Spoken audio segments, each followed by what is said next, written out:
আসসালামু আলাইকুম। জিতা ম্যাচ, হেরে গেল বিএনপি।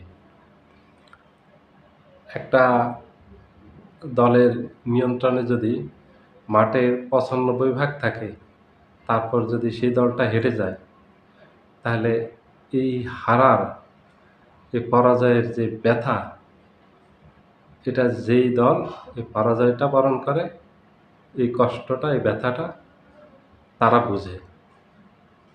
এটার যে বেদনা, এই পরাজয়টাই এমনি খুব ব্যথার, খুব কষ্টের। কিন্তু তার উপর যদি এক্কেবারে যেটা নিশ্চিত বিজয়ী হবে, এই ম্যাচ যদি হেরে যায়, সেটা খুব বেশি কষ্ট দেয় মানুষকে, যে কোনো মানুষকে। সেই পরাজয়টা, সেই হার সবচেয়ে বেশি কষ্ট দেয় মানুষকে, যেটা ভাষায় প্রকাশ করা যায় না, যে সেই কষ্টটা। ঠিক বিএনপির বেলায় তেমনটা ঘটছে।